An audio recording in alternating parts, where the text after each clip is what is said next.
네, 안녕하세요. 개미들의 주식 계좌를 지키는 여왕개미 인사드립니다. 오늘은 두산 로보틱스 차트 살펴볼 텐데요. 지금 오후 1시거든요. 그런데 이제 사실 1시간 전만 해도 저점을 찍고 다시 양봉으로 돌리는 것처럼 보였습니다. 그런데 지금 차트가 음봉으로 바뀌었죠. 올리는 척 하다가 밀리고 또 바닥 잡는 척 하다가 다시 눌리고 양봉으로 희망 주다가 음봉으로 바뀌는 차트. 우리 주주님들 지금이라도 줄여야 하나 정말 걱정 많으실 텐데요. 불과 한 달 전만 해도 여기 6월 2일에 두산 로보틱스는 17만 6,200원으로 고점을 찍었었어요. 그런데 바로 어제죠.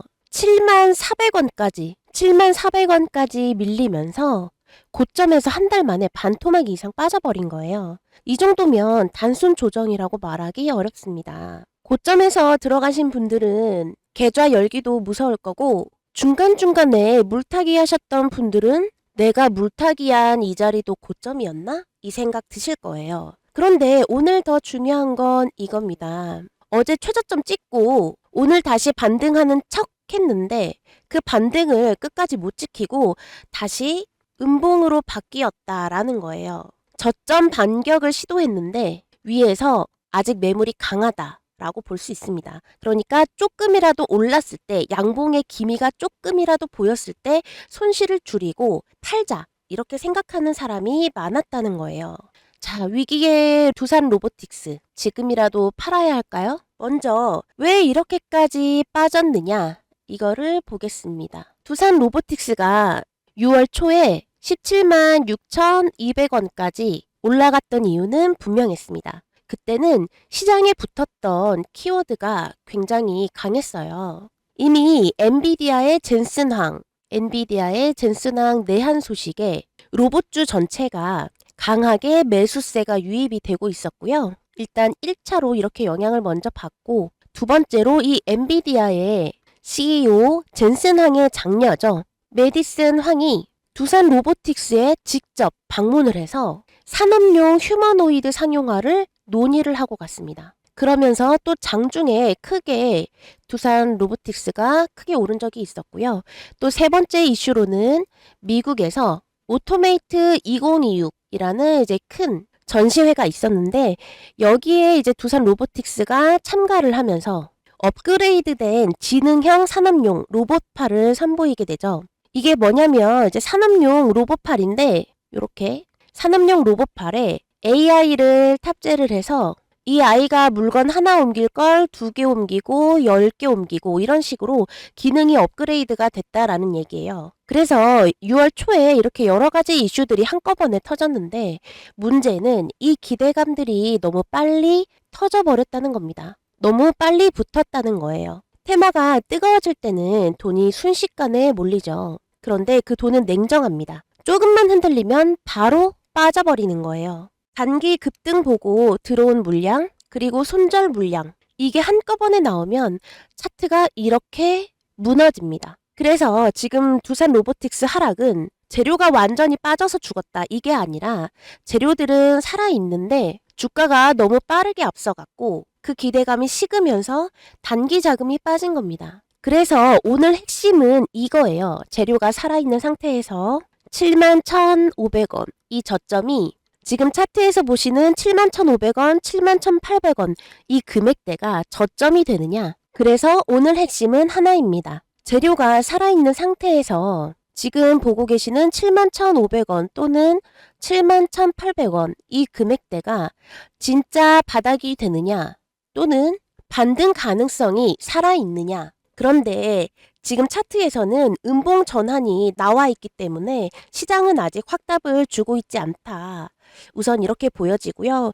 여기에서 오늘 캔들을 정확하게 먼저 봐야 됩니다. 자, 처음에는 오늘 캔들이 처음에는 양봉으로 보였었다라고 했어요. 그런데 지금 양봉에서 음봉으로 바뀌었다라는 거는 매수세가 들어오긴 했었지만 위에서 나오는 매물 압박이 더 강해졌다라는 뜻입니다. 아까도 잠깐 말씀드렸던 내용인데요. 두산 로보틱스처럼 한 달 동안 이렇게 급락으로 크게 빠진 이런 종목들은 반등이 나올 때마다 위에서 매물이 나옵니다. 고점에서 물린 사람, 중간에서 물타기 한 사람, 그리고 어제 저점에서 단타로 들어온 사람.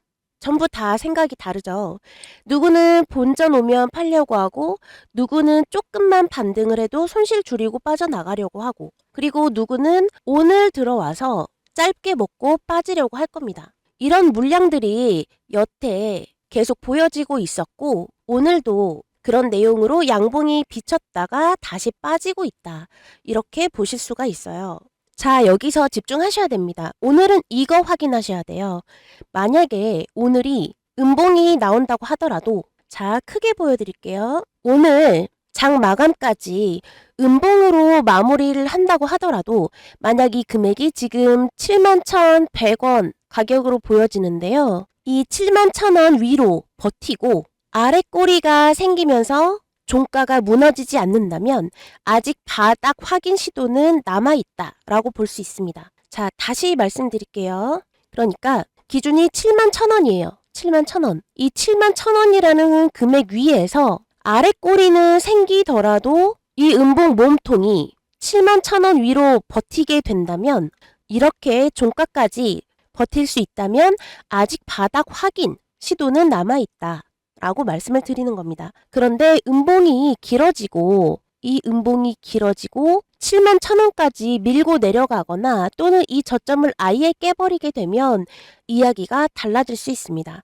그때는 바닥 확인이 아니라 신저점 재확인 구간이 될 수 있어요. 제가 보는 흐름은 세 가지입니다. 첫 번째, 71,000원 방어. 이게 기준이라고 말씀을 드렸죠. 이거를 깨지 않는 게 제일 중요하고요. 두 번째로는 오늘 음봉의 크기. 음봉이 짧게 끝나면, 지금 현재는 음봉이 짧아 보이기는 하죠. 이렇게 음봉이 몸통이 짧다라는 거는 어쨌거나 이 매물을 사고 팔고 하면서 소화가 되고 있다라는 뜻이에요. 그런데 이 음봉 몸통이 만약에 길어진다. 그것도 밑으로 길어진다.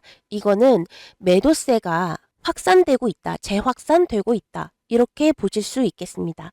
그리고 세 번째, 8만원대 재진입. 지금 71,000원대에서 머물고 있기 때문에 사실 8만원이라고 하면 좀 멀리 있는 가격처럼 느껴질 수 있겠지만 가능성이 아주 없지는 않기 때문에 세 번째 흐름으로 말씀을 드리는 건데요. 이 8만원대까지는 적어도 다시 회복을 해야 시장 심리가 아직 살아있다라고 볼 수가 있어요. 여러분, 두산 로보틱스 같은 이런 종목은요, 조용히 움직이지가 않습니다.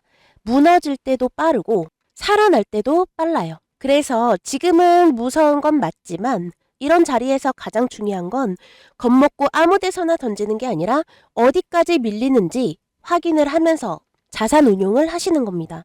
오늘은 양봉 반격이 실패하는지 아니면 음봉으로 흔들고 다시 아래 꼬리로 만드는지 그걸 확인하시는 날이 되겠습니다. 자, 여기서 제가 중요한 말씀 하나 드릴게요. 주식에서 제일 무서운 게 뭐라고 생각하세요, 여러분? 대장주, 테마주, 급등주 이런 종목들을 몰라서 손실 나는 게 아니죠. 오늘 소개해드리는 두산 로보틱스도 자본 튼튼한 대형주잖아요. 하지만 좋은 종목을 알고도 타이밍을 놓치면 손실이 날 수 있는 게 주식입니다. 잠깐 옛날 얘기 드려볼게요. 제가 처음에 주식할 때 공부할 건 너무 많고 어떻게 해야 될지 모르겠는데 일단 유명하신 분들이 오른다고 한 건 다 사봤어요. 결국에는 다 오르긴 했습니다. 언제? 제가 다 팔았을 때. 정말 뼈 아팠습니다. 고점 타이밍만 제대로 알았더라면 그때 같이 했던 제 동료는 저보다 훨씬 많이 벌었어요. 우리 둘 다 주식 몰랐습니다. 자, 여기서 제가 중요한 말씀 하나 드릴게요. 주식에서 제일 무서운 게 뭐라고 생각하세요, 여러분? 대장주, 테마주, 급등주 이런 종목들을 몰라서 손실 나는 게 아니죠. 오늘 소개해드리는 두산 로보틱스도 자본 튼튼한 대형주잖아요. 하지만 좋은 종목을 알고도 이렇게 타이밍을 놓치면 손실이 날 수 있는 게 주식입니다. 잠깐 옛날 얘기 드려볼게요. 제가 처음 주식할 때 공부할 건 너무 많고 어떻게 해야 될지 모르겠는데 일단 유명하신 분들이 오른다고 한 건 전부 다 사봤어요. 결국에는 다 오르기는 했습니다. 언제? 제가 다 팔았을 때. 정말 뼈 아팠습니다. 고점 타이밍만 알았더라면. 그때 같이 했던 제 동료는 저보다 훨씬 더 많이 벌었어요. 우리 둘 다 주식 잘 몰랐습니다. 그런데 누구는 벌고 누구는 못 벌었죠. 차이는 종목이 아니라 타이밍이었다라고 저는 생각합니다. 차트는 그때도 말하고 있었어요. 기업에는 재무제표가 나와 있고 뉴스는 매일매일 보도를 하고 차트는 이걸 반영하고 있었습니다. 그런데 그 흐름을 읽지 못하고 들어갈 타이밍을 모르면 아무리 좋은 종목도 결국엔 소용이 없더라고요.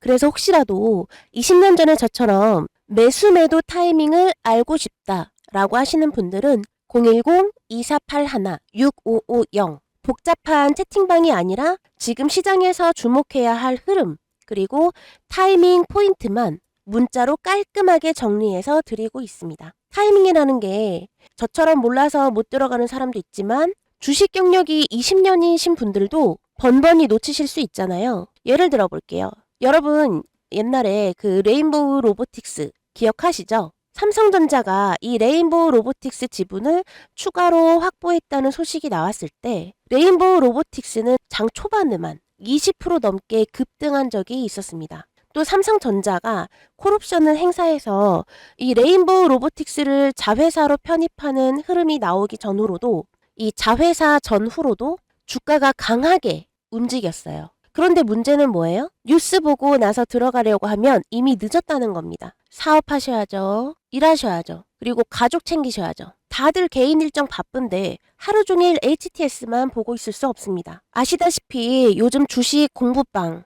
또는 매매방 정말 많죠. 그런데 뭐 우연이라도 좋은 종목을 알게 되지 않을까 해서 이제 좋은 정보를 얻으려고 들어가시는 거잖아요.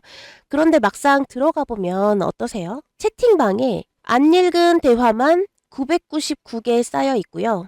위에서는 자기들끼리 무슨 얘기 하는지도 모르겠고 중간에 종목 얘기 나오다가 갑자기 다른 얘기로 넘어가고 그리고 정작 중요한 매수 타이밍, 매도 타이밍은 내가 바빠서 놓칠 때가 많습니다.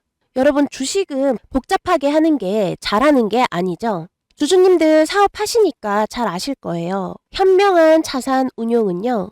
내가 모든 걸 하루 종일 붙잡고 관리하는 게 아니라 들어갈 때와 쉬어갈 때를 구분할 줄 알고 주식은 운빨이 아닙니다. 주식은 통계고 데이터예요. 그러니까 혼자 다 공부하려고 끙끙대지 마시고 타이밍으로 현명하게 관리하시길 바랍니다. 자, 다시 두산 로보틱스 차트 보시면서 정리해 드릴게요. 지금 말씀드리는 순간 두산 로보틱스가 결국에는 71,000원 가격대를 깨고 지금 아래로 밀리고 있는데요. 아까까지만 해도 여기 저점에서 한번 받아내는 흐름이 나오면서 매물을 잘 소화하고 있었는데 지금은 그 반등 시도가 실패하고 다시 신저점을 확인하러 내려가는 모습입니다. 네, 보유자분들은 무리하게 물타기보다 이제 비중을 어떻게 관리할지 먼저 생각하시는 게 좋겠고요. 특히 다시 71,000원 이 가격대로 올라오지 못하고 70,000원 초반 아래에서 계속 눌린다면 지금 가격은 74,000원이거든요. 네, 오늘 장중 마감까지 이 71,000원 위로 올라오지 못하고 여기에서 머무르게 된다면 다음 지지 구간까지는 한 번 더 흔들릴 수도 있다라는 점 기억을 하시면 좋을 것 같아요. 네, 두산 로보틱스 지금 장 상황은 한 달째 회복하기 힘든 모습을 보이고 있지만 로봇주 전체 테마와 그리고 두산 로보틱스의 재료들은 너무나 좋고 또 뚜렷하고 실망하기엔 아직 이릅니다. 로봇주는 한번 불 붙으면 무섭게 움직이잖아요. 아까 말씀드린 여기 레인보우 로보틱스 여기만 하더라도 PER이 한때는 7,800%까지 올라서 난리가 났었습니다. 그리고 로보티즈 같은 경우도 마찬가지로 3,800%까지 올랐었죠. 그런데